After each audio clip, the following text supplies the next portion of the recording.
All right. So, welcome to Wednesday Morning Miracles. And let me just bring people in.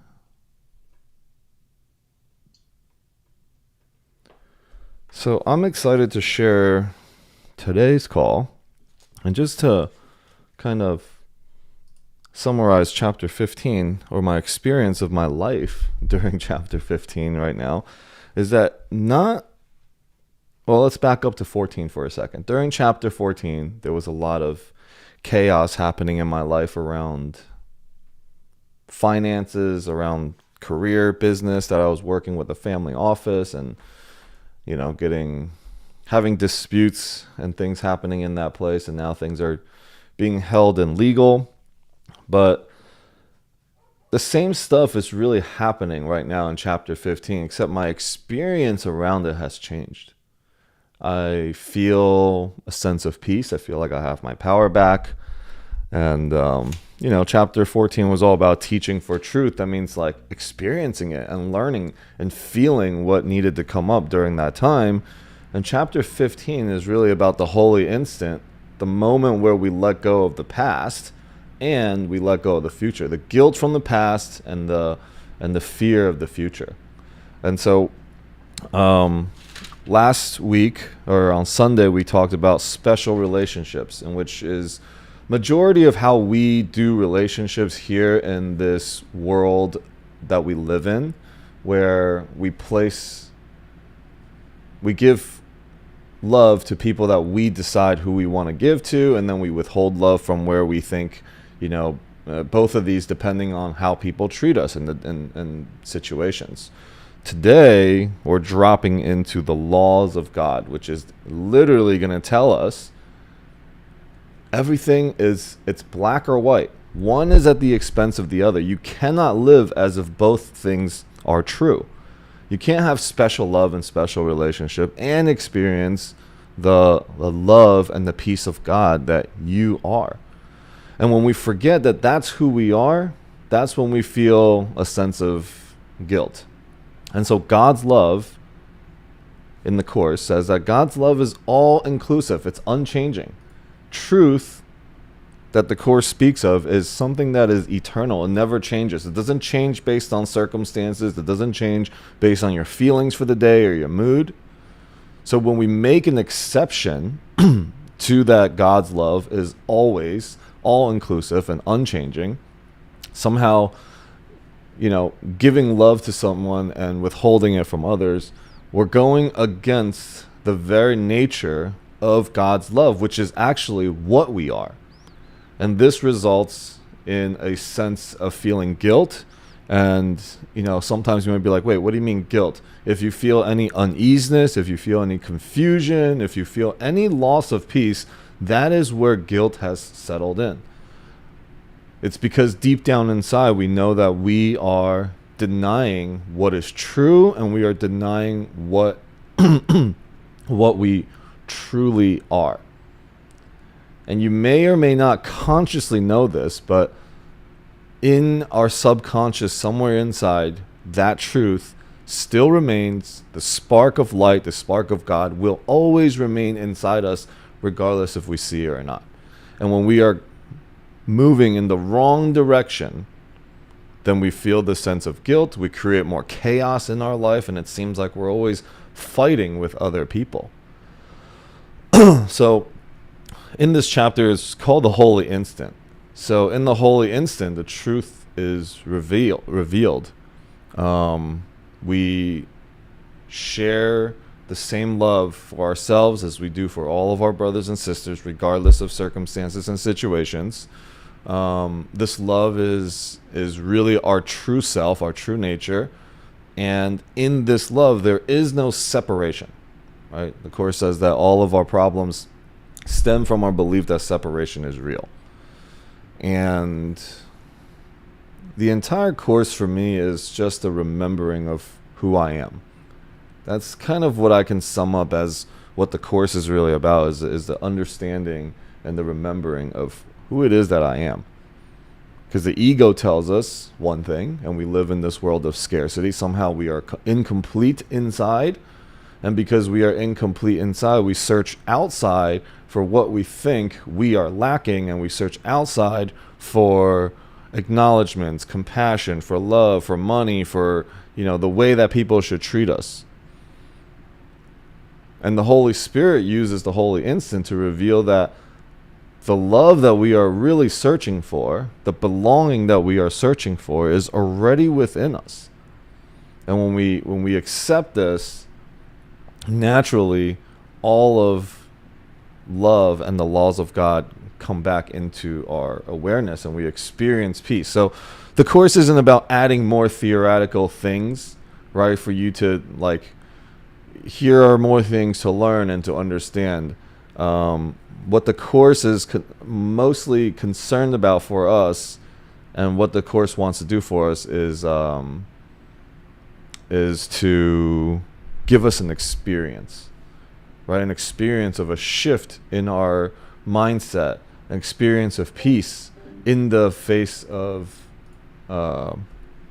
adversity and challenges that we experience in our life. So, in this section with the laws of God,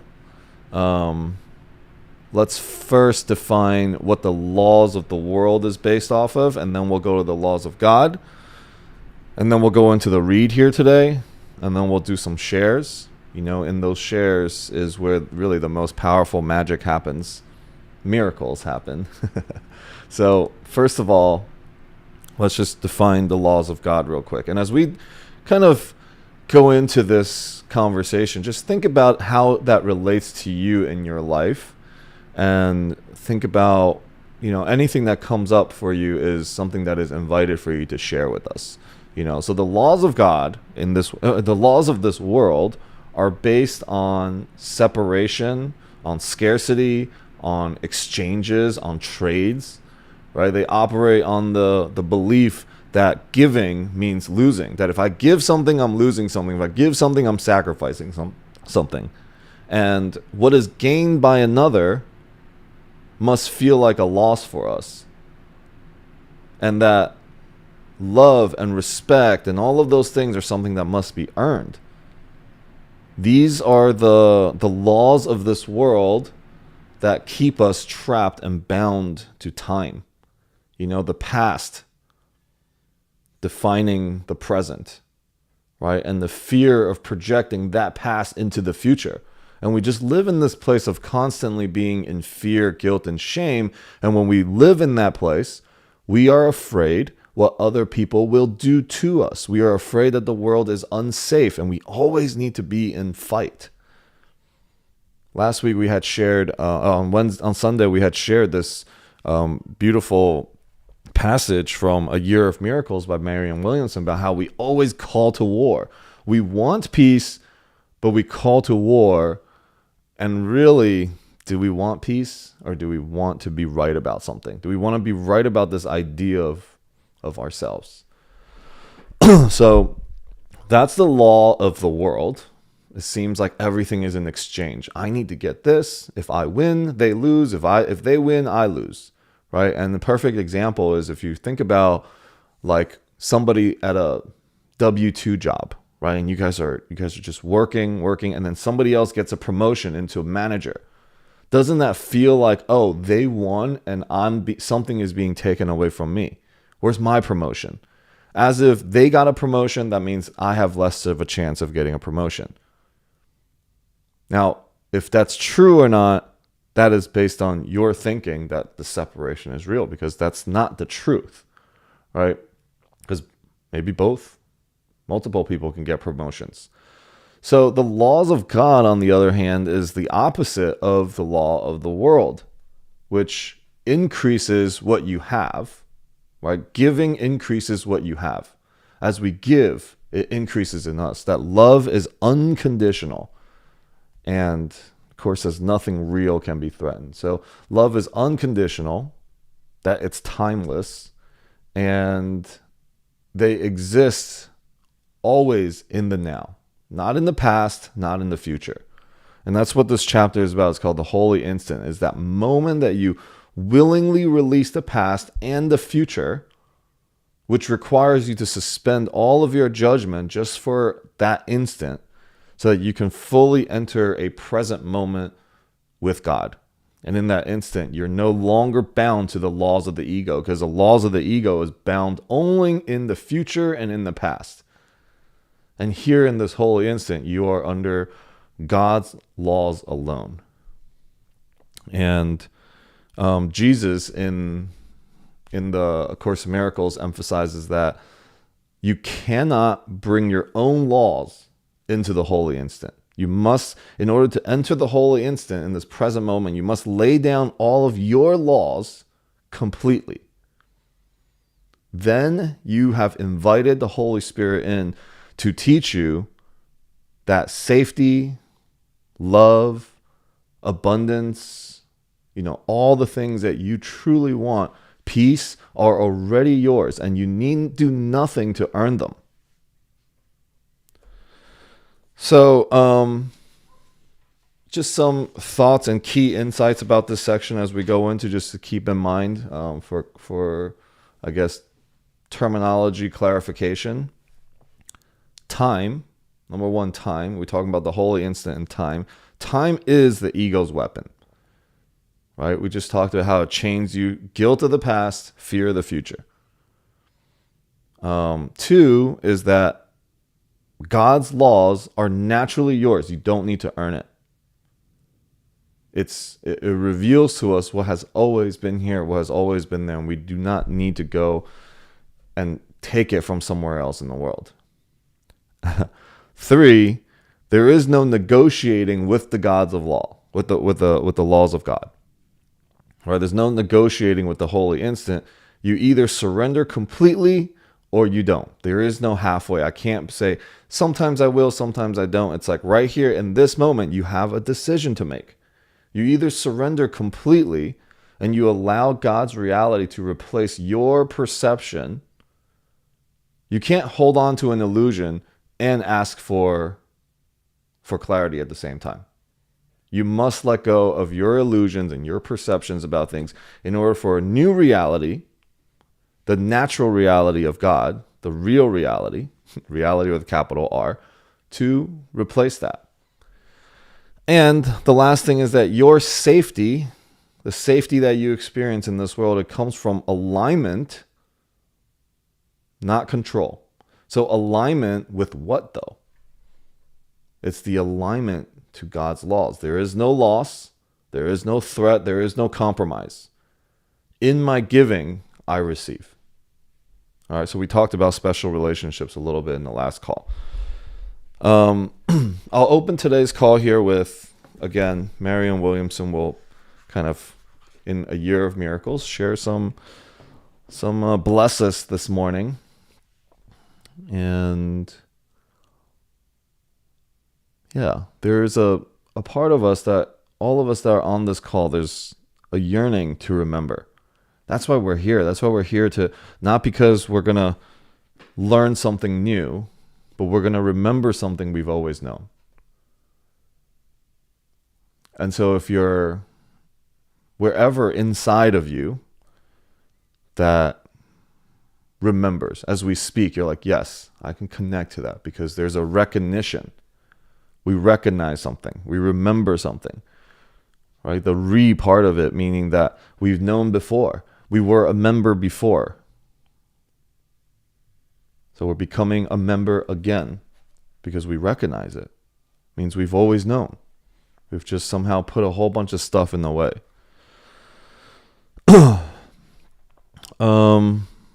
Okay. Day 184 in here is, today I find my calling. A calling is an organic field of energy emerging from the deepest aspects of who I am. It is the fulfillment of what God has created me to be and to do. Approaching my work as a job versus approaching it as a calling makes all the difference in whether or not I dwell in the miraculous universe.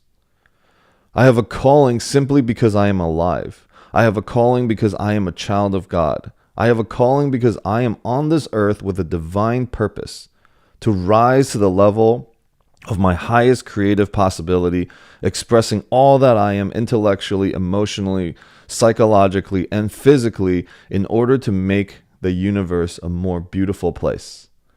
My calling is what I would do, my calling is what I would do, whether I was paid to do it or not. It is what I have to do in order to be happy. My calling connects me to my deepest self and to the rest of life around me. Today, may I find my calling, if only in my heart. As I hear God's call within me, I answer with all of my heart. Our love will resonate throughout the universe and form the calling of my soul on earth. Great power will emanate from this greatest of loves, and so it is. Amen. So when you hear your calling, full-heartedly, I'm a yes. I'm a yes to my full calling, regardless of what this world tells me, regardless of my money situation, my belief situation, my fear situation. Let me have the courage with the Holy Spirit at my six, who's got my back, knowing that I will never travel anywhere alone, so that I may have the full confidence and the full courage to step into my calling. Okay. And it's a great reminder for us, because even your job, your calling is not your job. Your calling is not how you make money. Your calling, how you make your money and how you do everything, they're vehicles for you to bring your calling to. Okay.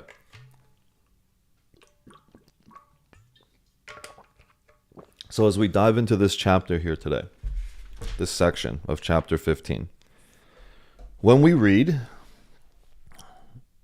it's I love when the Course just drops this, like, you either do it or you don't. There is no halfway. There's only one thing that is true. So I love when the Course drops this for us. And so as I read, just find it in yourself and bring your presence to the words that are wanting to come through. And as you hear these words, it's not about understanding them. It's about allowing something to download in your own mind space. Right? You might, as we read, you might think about somebody that you feel has wronged you. And you think about that person. That person is meant to be here. And as we read, you may think about a situation that's happening in your life. Right? Those things are not showing up by accident. It means there's a place that you can bring unconditional love to. And what would it look like if I didn't need to win, or if somebody else winning doesn't mean me losing? You know? And so as we read this section, we're going to truly define the laws of God. And it's going to take us to have willingness, the willingness to just let go of the way that we've had it. Because the way that we've had it has only created more conflict and more loss of peace. And it's disturbing our mind. Okay. So, yeah, that's the invitation to bring it to your mind's eye. What are the things that comes to your mind as we read? And they're the places, exactly the places that love gets to be brought to. Unconditional love, right? Not conditional. So, all right. Chapter 15, section 6, the holy instant and the laws of God. And once we finish this read, we'll open it up for thoughts. We'll open it up for whatever is coming up, so that you can bring your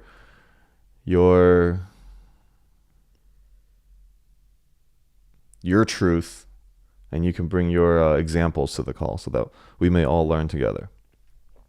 All right. The holy instant and the laws of God. It is impossible to use one relationship at the expense of another and not suffer guilt. It is equally impossible to condemn part of a relationship and find peace within it. Under the Holy Spirit's teaching, all relationships are seen as total commitments, yet they do not conflict with one another in any way. Perfect faith in each one, for its ability to satisfy you completely, arises only from perfect faith in yourself. And this you cannot have while guilt remains. And there will be guilt as long as you accept the possibility and cherish it that you can make a brother into what he is not because you would have him so. You have so little faith in yourself because you're unwilling to accept the fact that perfect love is in you. And so you seek without for what you cannot find without. I offer you my perfect faith in you in place of all of your doubts. But forget not that my faith must be as perfect in all your brothers as it is in you, or it would be limited. It would be a limited gift to you. In the holy instant, we share our faith in God's Son because we recognize together that he is wholly worthy of it. And in our appreciation of his worth, we cannot doubt his holiness, and so we love him. All separation vanishes as holiness is shared. For holiness is power, and by sharing it, it gains in strength. So that's like the first, remember, we're talking about the laws of God, is as it is shared, it gains strength. If you seek for satisfaction in gratifying your needs as you perceive them, you must believe that strength comes from another, and what you gain, he loses. Someone must always lose if you perceive yourself as weak. There is another interpretation of relationships that transcends the concept of loss of power completely.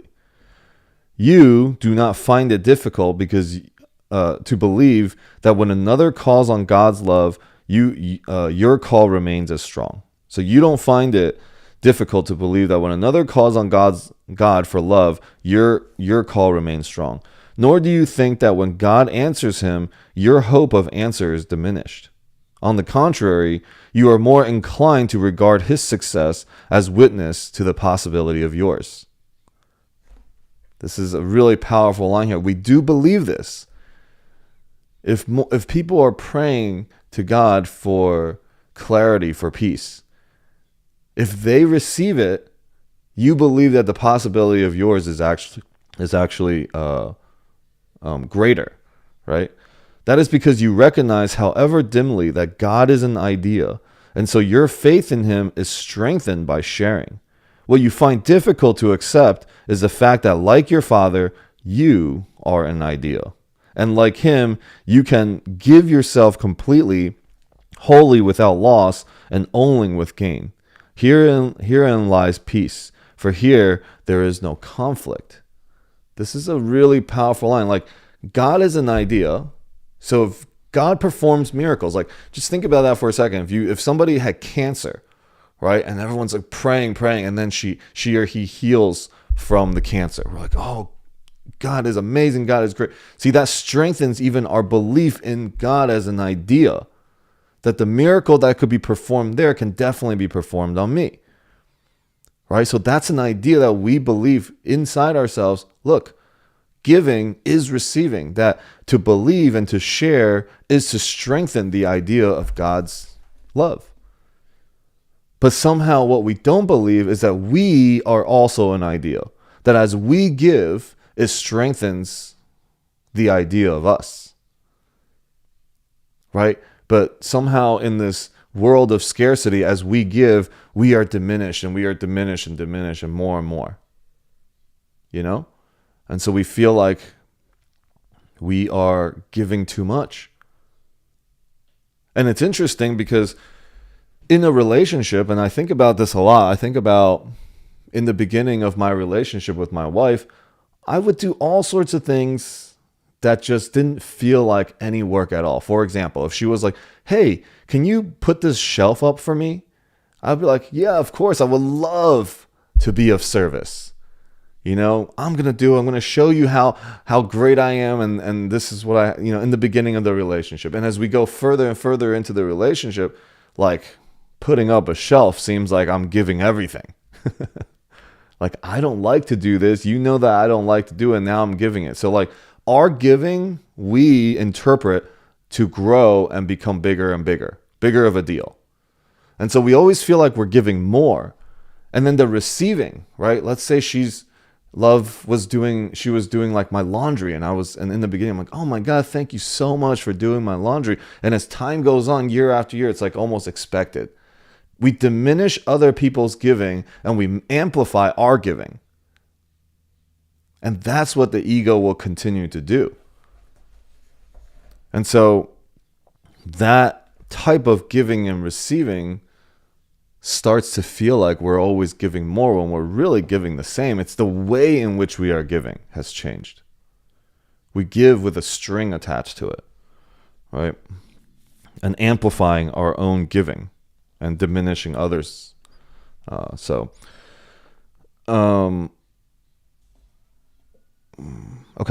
In the world of scarcity, love has no meaning and peace is impossible. For gain and loss are both accepted, and so no one is aware that perfect love is in him. As long as you believe in the idea of gain and loss, this is like we can take this and put it into any part of our relationship, any part of our life. If we believe that gain and loss are both accepted, that no one is aware of the perfect love that is within. In the holy instant, you recognize the idea of love in you and unite this idea with the mind that thought it and cannot relinquish it. So God's mind. By holding it within itself, there is no loss. The holy instant thus becomes a lesson in how to hold all your brothers in your mind, experiencing not loss, but completion. From this, it follows you can only give. And this is love, for this alone is natural under the laws of God. In the holy instant, the laws of God prevail, and only they have any meaning. The laws of this world cease to hold any meaning at all. When the Son of God accepts the laws of God as what he gladly wills, it is impossible that he be bound or limited in any way. In that instant, he is as free as God would have him be. For in this instant, he refuses to be bound. He is not bound. In the holy instant, nothing happens that has not always been and always will. Only the veil that has been drawn across reality is lifted. Nothing has changed. Yet the awareness of changelessness comes swiftly as a veil of time is pushed aside. No one who has not yet experienced the lifting of the veil and felt himself drawn irresistibly into the light behind it can have faith in love without fear. Yet the Holy Spirit gives you this faith because he offered it to me and I accepted it. This is our big brother Jesus telling us he has accepted it. Fear not, the holy instant will be denied you, for I denied it not. And through me the Holy Spirit gives it unto you, and you will give it. Let no need you perceive obscure your need of this. For in the holy instant you will recognize the only need the sons of God share. And by this recognition you will join with me and offer what is needed. It is through us now that peace will come. Join me in the idea of peace, for in ideas minds can communicate. If you would give yourself as your Father gives himself, you will learn to understand selfhood. And therein is love's meaning understood. But remember that understanding is of the mind and only of the mind. Knowledge is therefore of the mind, and its conditions are in the mind with it. If you were not an idea, and nothing but an idea, you could not be in full communication with all that ever was.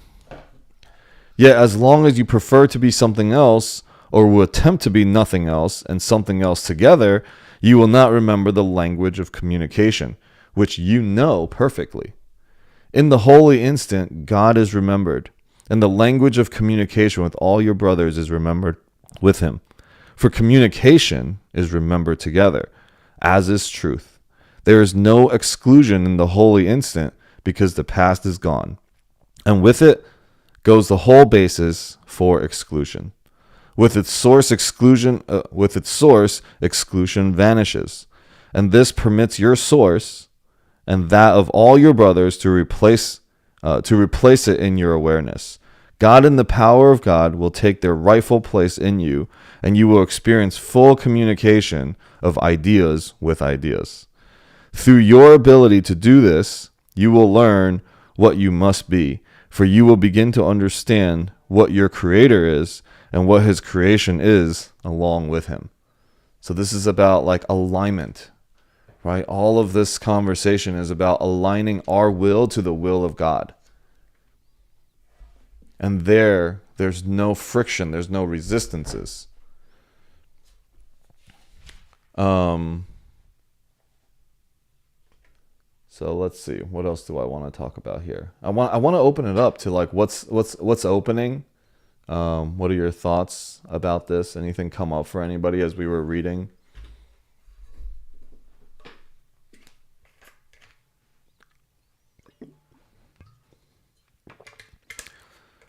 Here are a couple insights, okay, just about this section right here. A couple insights in this section is the one, time is the ego's weapon, right? It chains you to guilt in the past and the future. Two, God's laws are natural to you. They don't bring them into existence. They just show you what has always been. Three, there is no negotiating with the holy instant. You either surrender completely and allow God's reality, allow God's will to replace your perception of it. There's no negotiating that. And then the last thing, number 4, is that your peace of mind and your safety comes from aligning to that. Okay? So, yeah, thoughts. Anybody have any thoughts? Anything you want to bring into this conversation about what's going on in your life? Anything?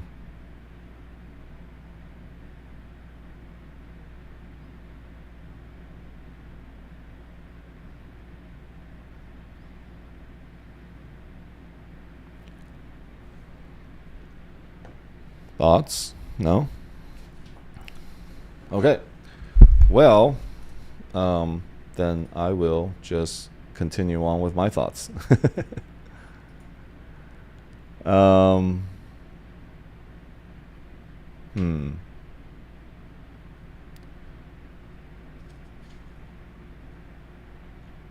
This morning, as I was reviewing this section and reading it again. Oh, okay, hold on. I will hold off. Go ahead, Morgan. I apologize. I'm out walking, doing like a meditative walk. So it took me minutes to like get my phone out, video on, hand up, you know? Thank you, Alex, for everything you're sharing here. The two things that really stuck out for me was just how everything comes back to alignment. And being aligned with who we are and who we are meant to be, and like stepping into our purpose. And as you were talking, I noticed that I had kind of been avoiding my purpose. Like, I was just resistant to doing what I felt called to do. And you were mentioning, yeah, like your purpose doesn't have to be the way in which you make income. It can be, but it doesn't have to be. And I was just very resistant to stepping into what I believed that I was put here to do, because I felt this like inner feeling of inadequacy.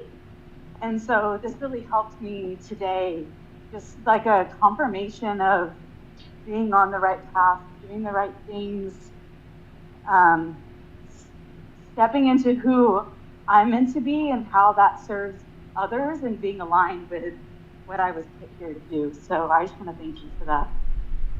Yeah, thank you so much. And, you know, as you're sharing that, what's coming to my thoughts is let's let this call be a reminder for each person to just slow down for a second and think about what it is that your calling really is. Like we're as we're on these calls, we remember something, and from that remembering, we can draw from it what is our purpose and what are we supposed to do. Like we've been placed so specifically and uniquely in the circle of people that we are placed into. We are placed in the situations that we not by accident, right? And what are we supposed to do in there as an extension of love?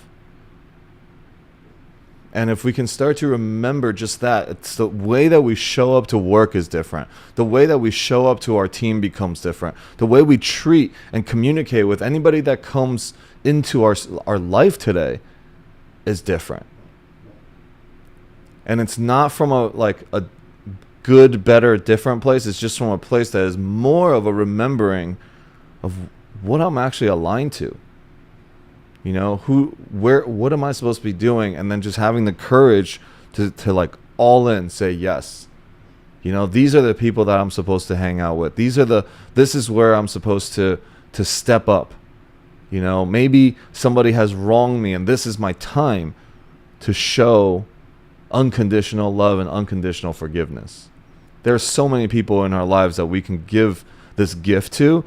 And remember, the laws of God today is that what you give, you receive. That is it. Okay, if you get nothing from today's, whatever you want, you give it. And let's see if we can practice that. And we're like, oh, we want $1 million. Let me give $1 million. Maybe, right? Figure out at least how to begin that process. Seriously, if I want $1 million, donate $1 million. Right? Even the intention to do so. Let me begin that process today. What I want is what I give. All right? Go ahead, Mikhail. Can I add one thing onto that? Yes, please. That just reminded me of when you were talking about, like, in our relationships at the beginning, we're so grateful for everything that we give and everything that we receive, and that somehow, like, throughout our relationship, we forget that. And so I was just like, in my own relationship, my own life, I relate it back to gratitude and a gratitude practice. And so the little things like doing the dishes, doing the laundry, like whenever you praise your significant other, your spouse for that, they want to do it more. And it just strengthens like your whole relationship with them. And it makes you feel better too, because you are recognizing the giving and the receiving. Yeah. Beautiful, exactly. You know, like we got to celebrate the little things. We forget to do that. So, all right, Mikhail, talk to us, brother. Aloha. Let me put this hand down. Should I keep the hand? Good morning from the West Coast out here. So grateful for your offering this morning. I don't have anything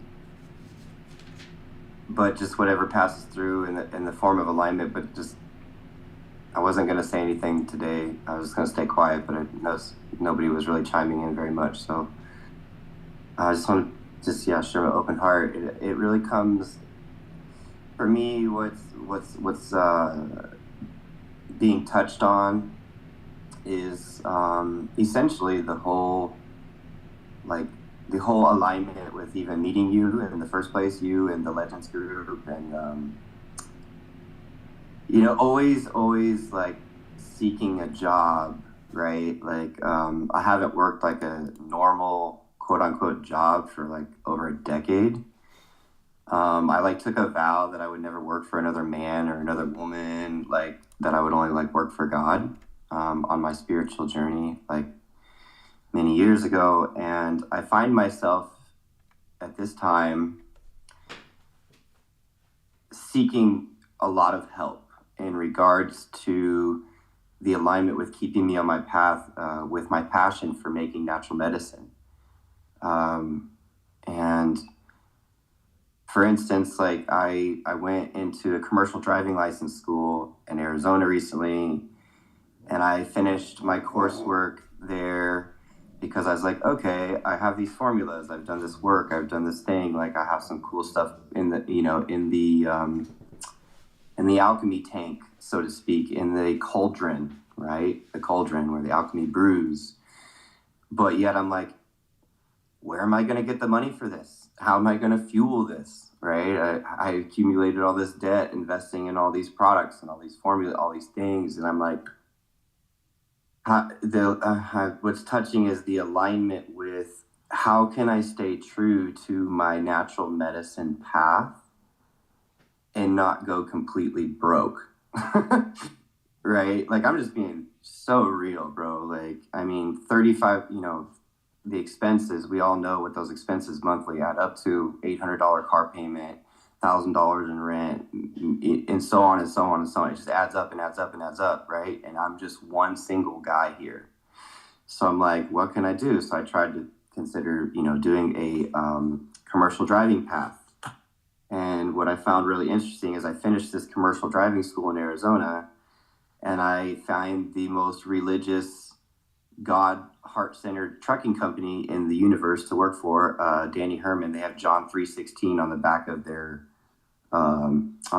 trucks. John 3:16, famous Bible verse, right? We all know John 3:16, I would imagine.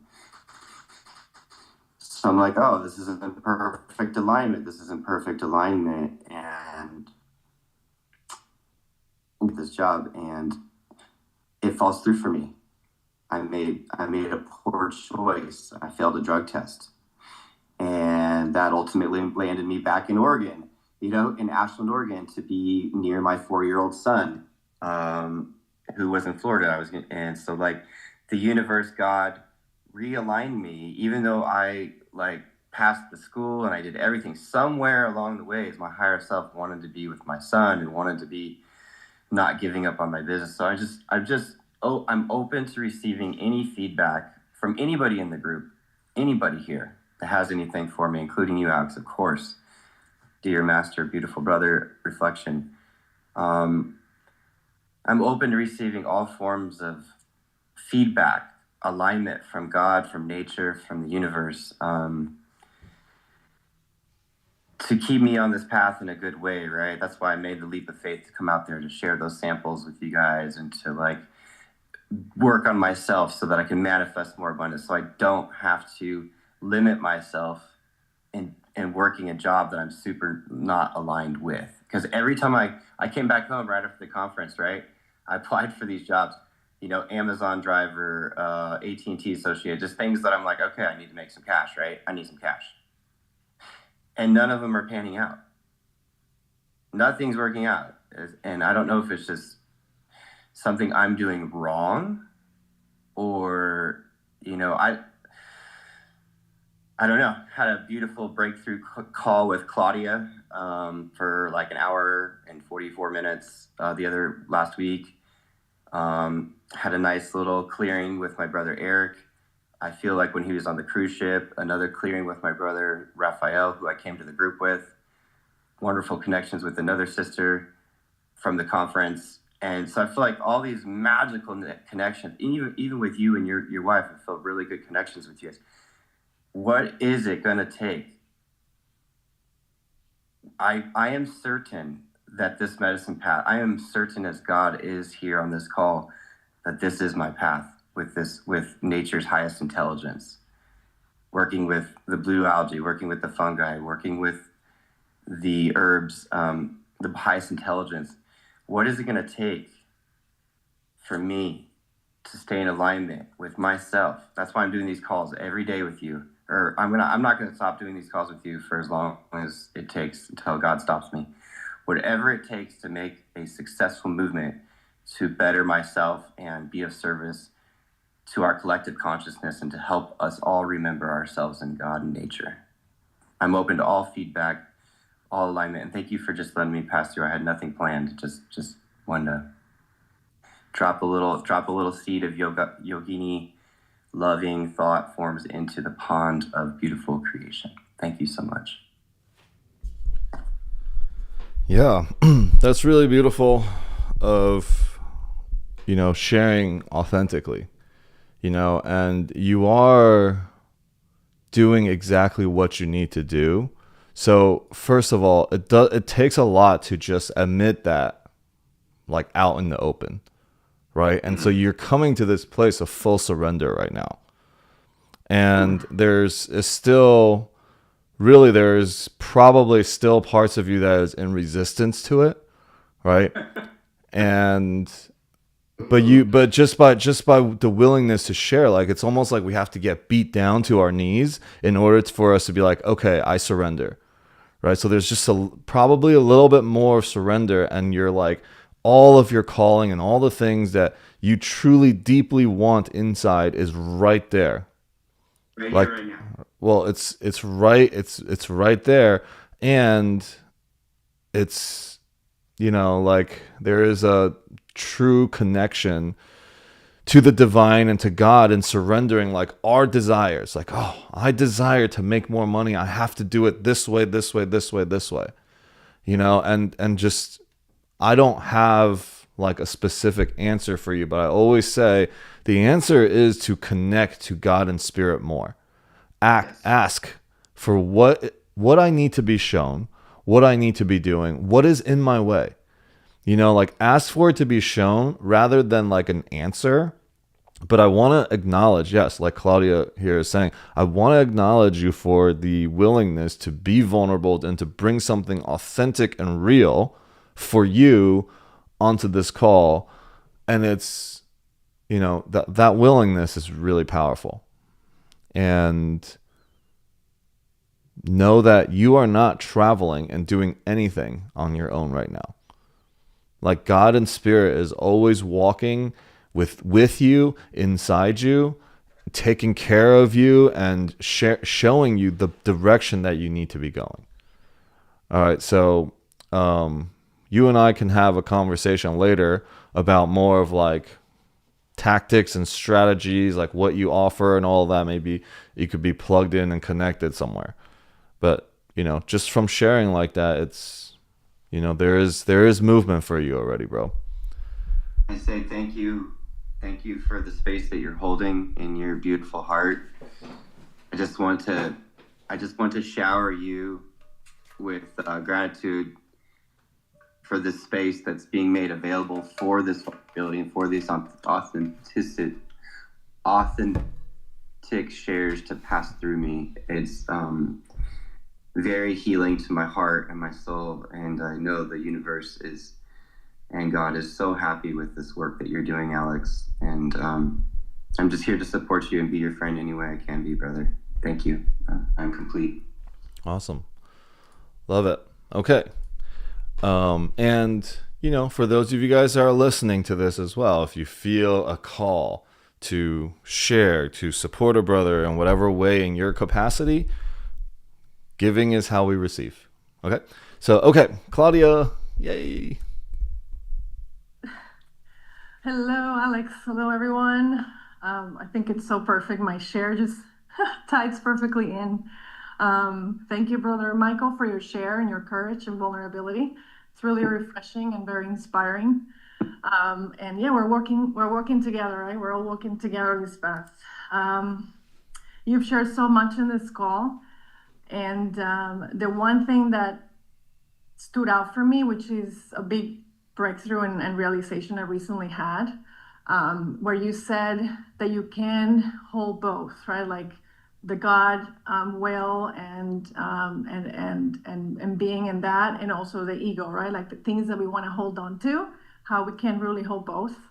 And I just recently had an experience. Some of you that know me close know we're navigating some challenges with my youngest, just health wise, and we're finding our group. So of course there's amazing things we're creating in the world, and then there is the situation that's so near to my heart, and the universe is inviting another level of growth in this area. And so it's been a lot. It's been an intense summer moving through all that. And so I recently had an experience at the Psychosynthesis Summit and festival, actually during a static dance piece, where I was experiencing so much pain in that moment, with everything that, with my youngest, that it got to a point where I was like, okay, you know what, I can't hold it anymore. And I've been working with, Christ has been very present, in the space that we hold and through different people. And the message had come through about asking to just let him in. And so in that moment, I was just like, I couldn't physically hold it anymore. And so I just said, okay, I surrender. I just completely surrender. And it was so perfect because it's a static dance. So I'm dancing it all out, right? I'm like, releasing all the pain and also allowing it in. And it's just like, I can't even tell you, like, miracles that have been showing up on the other side and the level of peace that I'm experiencing. And it just like hit me in that moment. You can't hold both. And I realized I was holding on, right? I was like, no, it's like there was parts of me that were still holding on. But then the pain was the catalyst. And I was like, I'm done. I'm just like completely surrender. And the shifts that have happened ever since, I can't even beyond, share. So I think Michael, right? You, Alex, you said it. There's another level of surrender where we really will allow it in. When we're really just like we have no other choice, and that's our path. And it's very scary. We don't want to feel the pain. There's a resistance, but it's being willing to just like feel both and just let go. So just wanted to put that out there. Thank you, because everything, all the ACAM calls have been taking us here, right? To the level of surrender, and it feels so good to finally have done it. So thank you, brother. Yeah, thank you so much. So if you guys don't know, like Claudia, myself, and Adam, like we're really, really close, and I just am so grateful for you guys being in my life. And as we, go through the course, it's like, even though we don't have to understand and we don't think we grasp everything, like it is living through us, like our cells are being activated as we're going through these calls, and it's just happening. Like our life just happens as a Course in Miracles. It's like we are the Course in Miracles, and like it's just really beautiful watching how shifts have happened throughout the years for people that have been in and out of these calls, and just really feeling the miracles that's showing up. And as it's popping up like light bulbs in each person, it's like, oh, I feel like my faith is reassured, is deepened, and in that sharing, I'm also remembering. And so these calls are really, really powerful for me. I had another engagement that I was supposed to be doing today, and I was like, nope, can't miss this, I'm sorry. And yeah, so thank you guys for being a part of it. And Claudia, thank you for being just soul sister of my life. Go ahead, Mike. Good morning. Good morning. I just wanted not to really crosstalk, but like, Mikhail, bro, I feel you, man. Like I was there, and I'm still, I can see the light. And actually, as you were saying that, like I was reading like the second part of today's reading, and it says, you have so little faith in yourself because you are unwilling to accept the fact that perfect love is in you. Like, that is me. Like, I try so hard, like, to like find these little things, the same thing. Like, I know what I want to do, and like, how am I going to get this money? Like, I don't know, but it's like just the fact that like, these things that have just popped up in my life in the past like 10 months. I can't even like, there's no way that me personally, this was in my plan at all. Like none of this. Like where I'm at right now was never my plan. Like my plan was definitely not to be in a Course in Miracles call on a Wednesday morning in, an apartment where I share with another person, like none of it, in the recovery space. So like, but it's like, this is where I am, and I've like never felt better. And it's like, just that letting go, like Claudia said, like the surrender, like the moment that you can just be like, all right, like I give it up. Like I give everything to you, God. Like whether I don't have money, because at the end of the day, yes, that's what we want because we feel like we need like that money to like get us to a certain place, but it's like once we get to that place, it's like we're just going to keep needing more money and we keep losing our peace because we're chasing something that, in the end, we're not going to end up with anyways. But I mean, just the fact, like I said, like being on this call and meeting, everybody that's here. You know, Eric, I've been on one call with Claudia and I can't wait to get to know her a little more. I'll definitely be around. But as far as like this reading goes and how that comes in my life, it's like for me seeking that peace and like trying to see love in another person without seeing it in myself first, or thinking that I'm going to, get it from something else or someone else. And the separation, like what you shared earlier is like, I am a man, and I'm only a man and I can, and it's like, that's where like the loneliness comes in. You like, at some points you feel just like alone, like there's nothing else out there.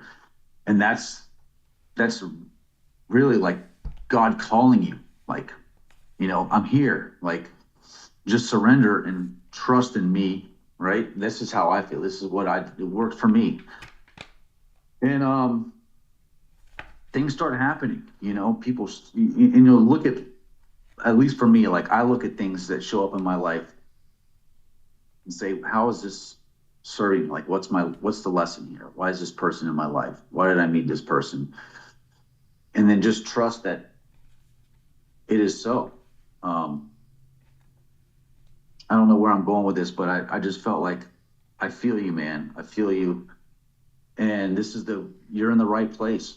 The fact that you even got on this call is a calling, like you want to figure this out right in the space that you're in. Unfortunately, like the world, it doesn't, they want to prescribe medicine, there's no money in the cure, right? But anyways, I know for me, I'm getting phone calls every day just to like for opportunities. And now I just say, okay, let me see which direction is right. I talk to people and then whatever feels right, you know. And Alex says it a lot, how can I see this differently? Like, how can I see this? The way that I'm looking at it right now is not serving me. Like, God, how can I see this differently? This situation or this person? And then it works. Just, trust in it. You're definitely in the right spot. Beautiful, And, Mike. Yeah. Thank you. Thank you all for everything. Love you all. Thank you, brother. Thank you for being on this call too. And I know it's we had another commitment to be on another call, and you're here, so means a lot too. All right, Michelle. Good morning. Good morning. What an inspiring call so far. It's brought a lot of emotion out of me. And so thank you for all of your shares, so vulnerable, so honest. And I realized recently that I had been living very presently in the ego. And I pride myself probably too much on being a very spiritual person. And living in the ego made me realize that even more. I'm very much a spiritual person because I have a channel that's wanting to distract me from my purest place in my heart.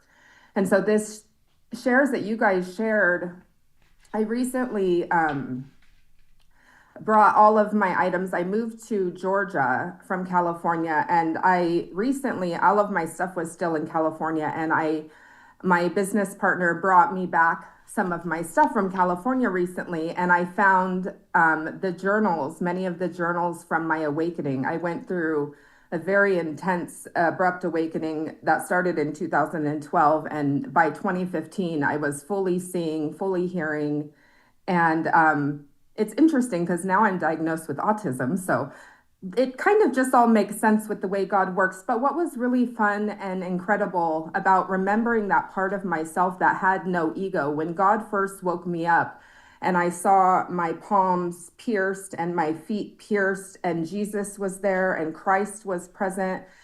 And all of a sudden, I'm reading my journals from that time. And in my journals, I'm writing, I don't have any money. I didn't have a bank account. I didn't even have my identification. I had no social security card. I had nothing. But in my journal, I told God that I have you. And I have this wisdom, and there's this channel of the most highest divine coming into me and allowing this authority of Christ to take over and move me forward. And in the last 10 years, I have become just incredibly blessed with not only more financial abundance and beautiful homes, but also this incredible ability to just realize who I am in each moment. And when I just recently realized, for years I had been in my ego, trying to be my spirit in my ego. And so I just said, you know what, Holy Spirit, show me what you can do. And my brain I was having, because I deal with, it feels sometimes like there's parasites moving and all this technology with the third eye opening. And I just said, Holy Spirit, make a sound mind. It's not sound, it's very loud. Create a sound mind for me. And within seconds, the Holy Spirit, my whole brain was feeling penetrated energy. And so I've just realized sometimes it's more about what the divine is doing through you more than what you are doing. You have been given this wisdom and this insight from the universe desiring you to move forward. And sometimes it's not about how you're going to do it. And what I love about Alex so much is, Alex, every second that someone brings you something, you say, okay, let's connect the field.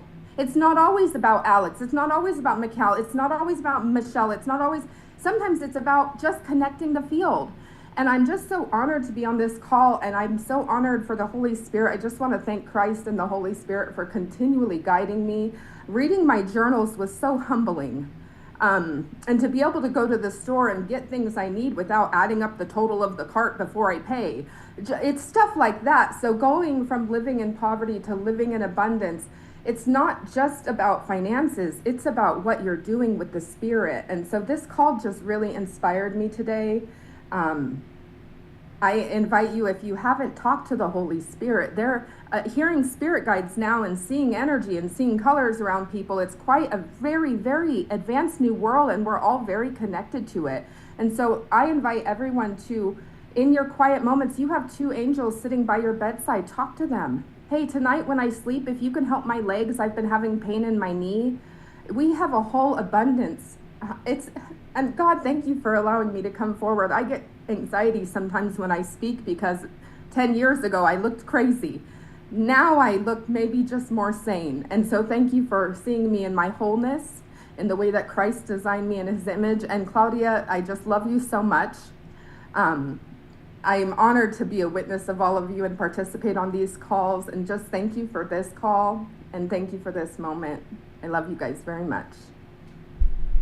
Wow, that was so powerful. You know, as you were sharing that, I felt more clarity on what I'm doing also. You know, I felt a sense of clarity in terms of, like, we've been moving as a company towards putting people on stages and really getting people to be able to get clear on their message and that they get to share, because we all have such powerful messages that the world needs to hear. Somebody needs to hear what you're saying, Michelle, right? Because there's somebody out there that literally feels insane and feels like they're just, you know, all of that. And, you know, it just makes me feel so clear. I had a couple of years ago started a podcast called That Changed My Life. You know, and I kind of ended it, but I want to bring that back to life. So in this moment, I'm just calling in the right people, the right partner to help bring that to life. So I'm just publicly declaring that as well. It's just such clarity, you know, and we've been, like, the last Legends Breakthrough event, like, we've brought on 18 new people that want to get their messages out. And I've, you know, Maya Rose is on board, Gerald's on board on helping people create and craft their message, refine it, create it. Like, what is it really? You know, turning like entire paragraphs into one sentence, and then creating the system. Like, our team is able to create a system and help you get that out there.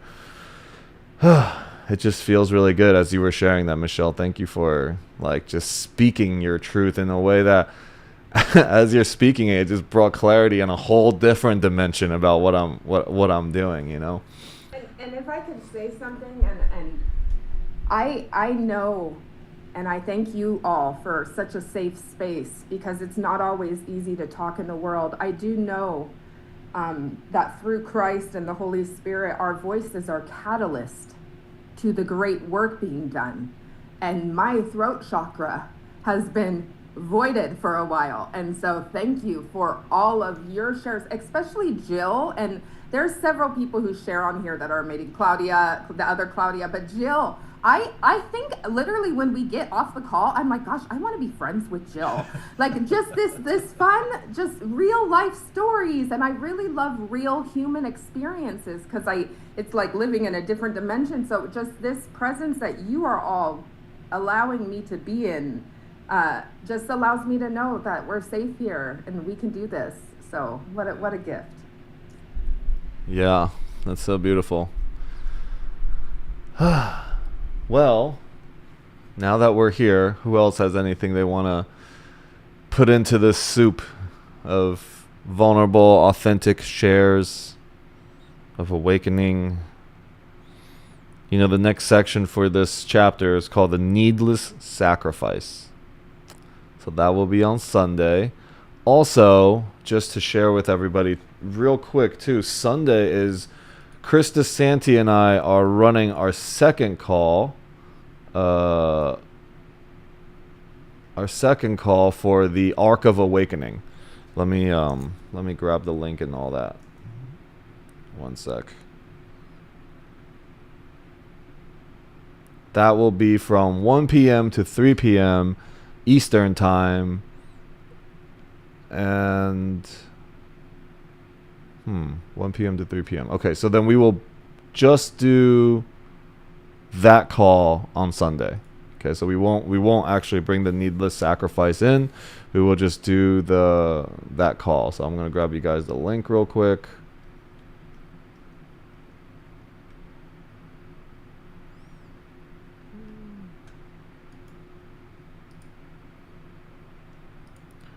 (1 p.m. to 3 p.m. Eastern). So the 2-hour call.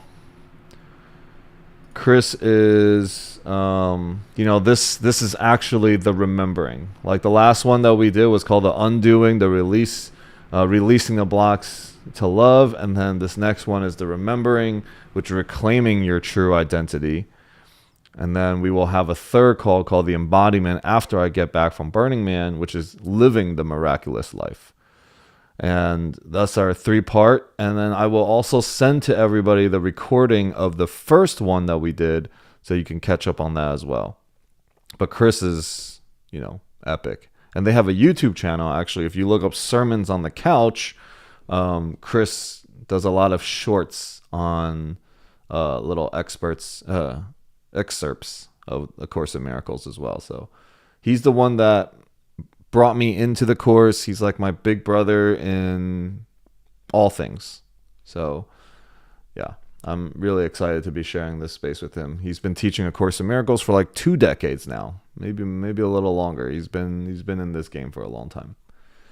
And he does a lot of things with Unity Church in Florida.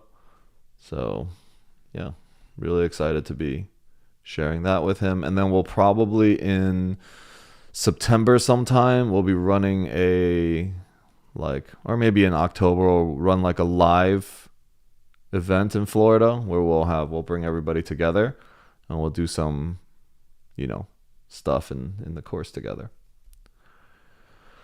Okay. We still got plenty of time. Yeah. Jill, yes. Yeah, I always have something to say. But I really appreciated the shout out just now. Thank you, Michelle. And Michael, Michael, I think that everything you're doing sounds so amazing. You too, Michelle, honestly, and really great shares. And all it is patience. Faith is actually patience. And so you're doing all the right things. And that's what I feel. And I feel that sometimes right when we're ready to lose faith, just hang on a little bit more. Keep having the faith. I mean, they say you have to have the patience of Job, right? In the Bible. And so, I mean, look at what that man went through. And he maintained his faith, never wavered. It carried on. So it just seems like, for me, listening to you, that you're there and it's going to break open for you. It's just faith and patience. In this case, it's just patience, because you've got the faith, but faith and patience, I think, sometimes can be interchanged. So that's what I had to say about that, because I like to chat. And the story that I told last week about the paint situation with the fellow yelling at me, with the guy like totally taking off on me and really, really screaming at me and then coming up and threatening me.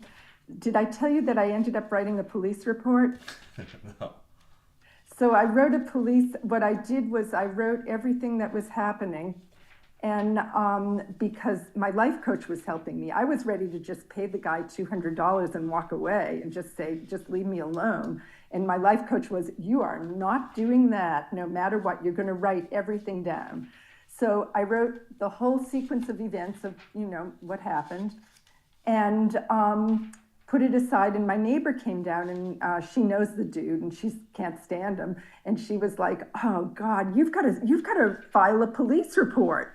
And so I did, and I gave the police the write-up that I had written about just what had happened, minute by minute, and let it be at that. And then on Sunday, I wrote the dude out a check for $200, which was $50 more than he had originally asked for. And I wrote a note to him, and I wrote in the note the $200 was for the excellent professional job you could lick off the street, literally. If you would have to get a microscope to find a speck of paint on that street. And so I wrote, but the police report was for your attitude in making me feel unsafe. And before I handed it to him, he drove up in his truck, and he sort of big smile on his face, and he said, I apologize to you. Before I handed him the note, he said, I am so sorry. He said, I just have a really bad temper, and I apologize for losing my temper with you. And wow, that was phenomenal. And I mean, that takes, yeah, it probably took the police report to do that, but it still takes somewhat of a step for a person like that to do that.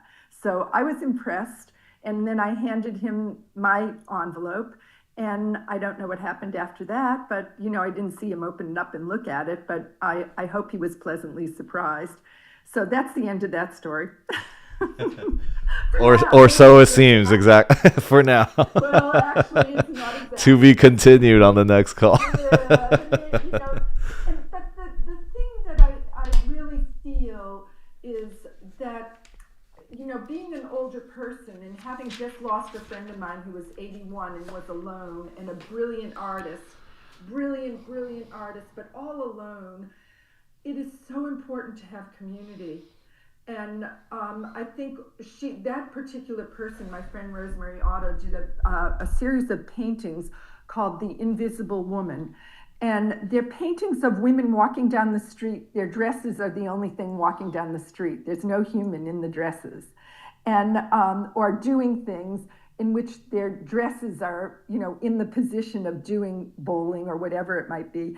And there's nobody there, because I think that's a thing that happens, that a lot of older women experience, is that sense of that loneliness.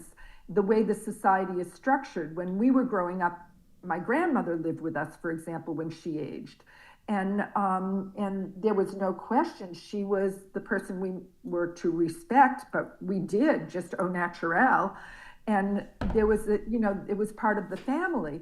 And that structure has changed so much that people get sequestered into these facilities. I live in a 55 or older community, and I think people have nothing better to do than to look out their window and see when just the most minor incident occurs, and they're like on it like a shit on like a fly on shit, and they're right on top of it, and there's a lot of sort of anger that comes out and jealousy, and I think it's really our societal problem more than anything else that we haven't addressed how we treat our elders in a kind and gentle way. And most of the people that are alone are quite lonely and sad, and they take it out in an angry, bitter kind of way. And here I am having a great time every day, and people see that, and they see that I'm like bring these angel floats that are 20 feet big to the swimming pool, and they're all like, oh my God, there she's at it again. Like, what is that woman doing?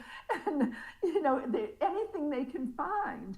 But I think it's a bigger issue. I think it's a much bigger issue. So that's just a societal woe, and something that I feel is important to address in some ways. And one of the things I plan to do, honestly, I've started to do, is to make videos and let people just tell their story, because now that's all they have. And so make videos of older people and have them tell a story. I interviewed this guy from World War II, and he told this amazing story how his hand got blown off by a kamikaze fighter plane landing on the ship that he was the assistant navigator to. And so it goes on and on. I could take up the whole call with that story alone. It's so incredible. And I tried to get him a Purple Heart, which he never got, because he was too young. He was 19 years old, and he was made the navigator of the ship, and the captain of the ship was too afraid to recommend him for a Purple Heart, because he was afraid they would take him away as navigator. So I think that's something. Anyway, thank you for giving me the floor. Is that not actually the perfect example of this, somebody gaining and you losing, right? Like the captain was afraid that if this person was rewarded, then he would lose something, or they would lose something. Like, that is literally how the world of scarcity operates. Yeah. If they get something, I lose something. If I give this, and then I lose this. Or if they get this, that means I lose it, right? And if they lose, then that means I won. And literally, that is the world of scarcity. And we get to shift that today into, how do I create true win-wins?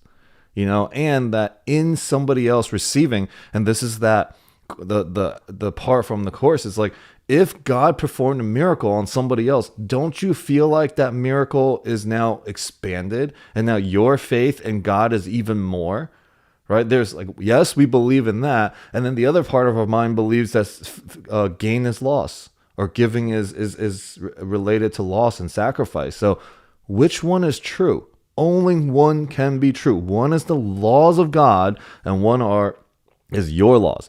Your laws have created all sorts of problems for you, and here are the ones that abide by these, and peace will be yours. Right? Because they are the conditions. Those are the conditions. They just come with that. They come with the laws of God. It's not like you do this and then it comes. It's just the conditions that come with it. So, yeah, beautiful. Thank you for that share too. Yeah, and I love how animated and spirited, inspired you always are, Jill. So thank you for bringing your gift to this call all the time. Claudia.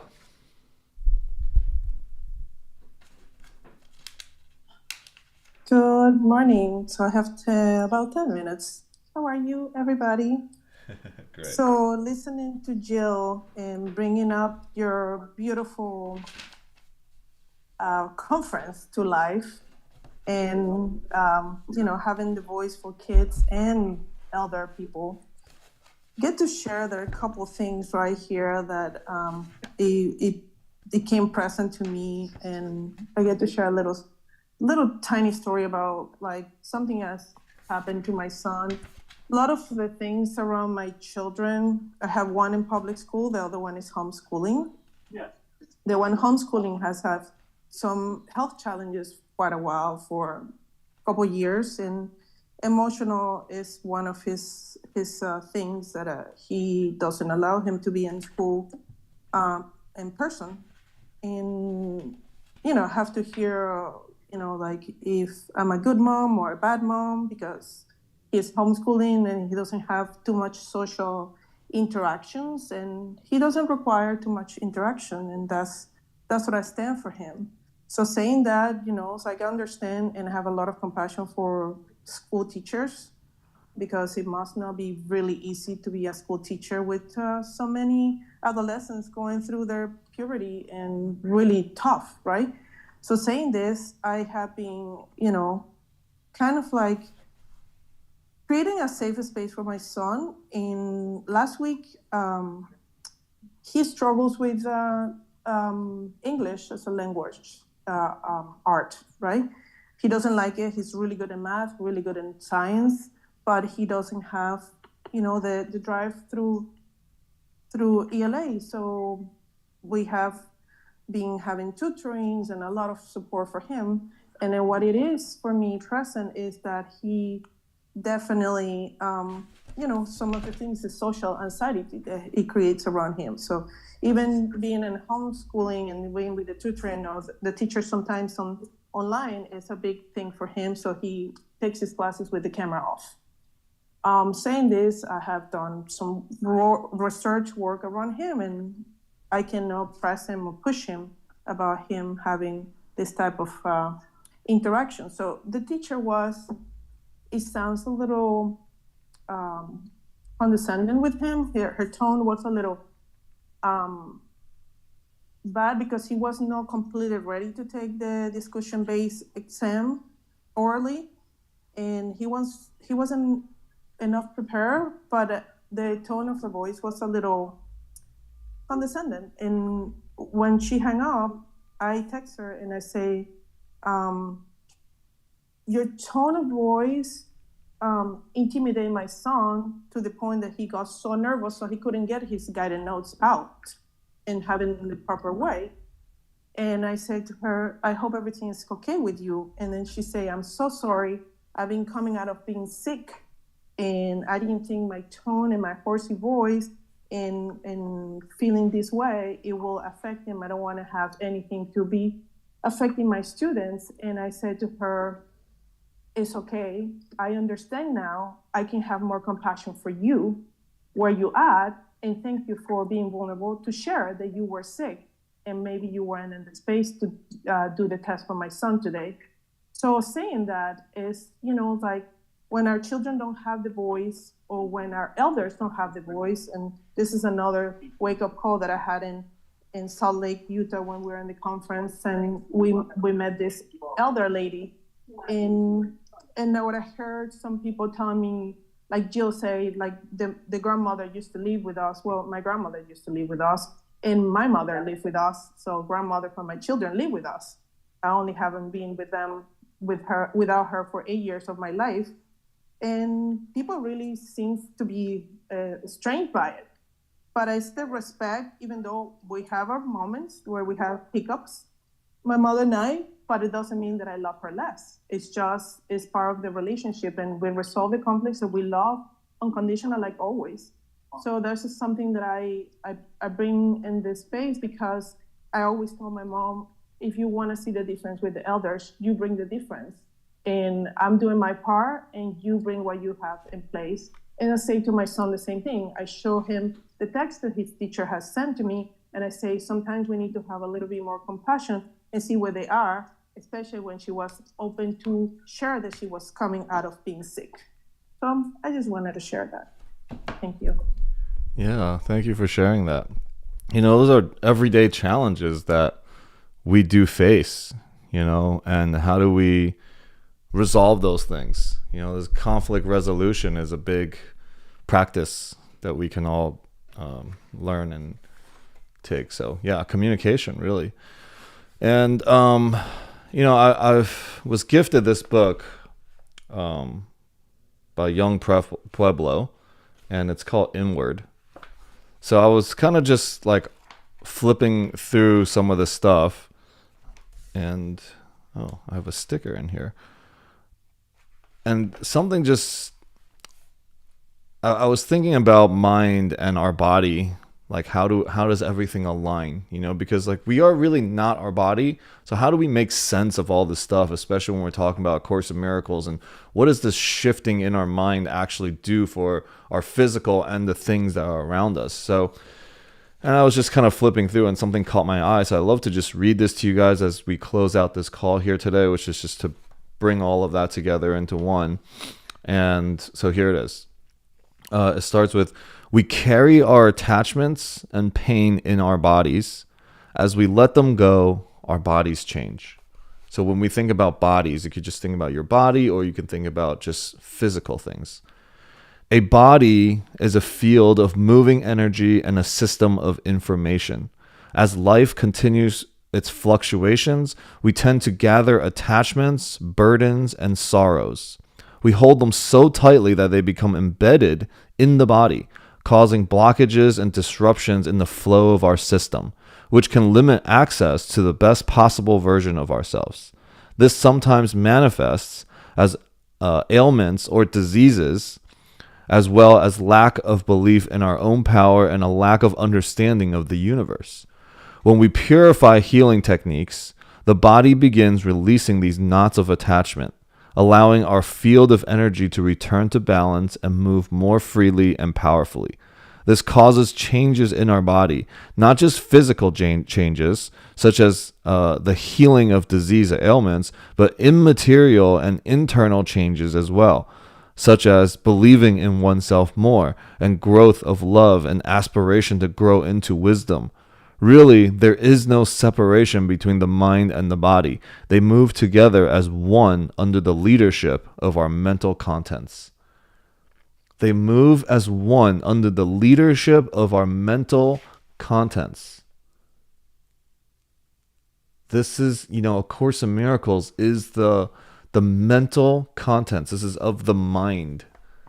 You know, and through the mind, we have an experience of miracles, which are the shifts that happen that we're like, how does that even happen? It's not material things that need to shift. It's the things that we don't really even see. We don't see how they're connected. It's that like connecting back to the field, right? Each one of these miracles is to bring us back deeper to the connection of truth and to the field in which we are working on in A Course in Miracles, which is the mental concepts, which leads all things in this physical world for us. What we believe, we will see. You know, and the ego is like, no, what we see first, then we will believe. And then so all we see is a world of chaos, and we have no idea how to even sort that out in our mind. And our mind is like all shooting all sorts of different information that is not congruent with each other. Congruency and alignment happens only in our true communication and divine connection to Source and to God.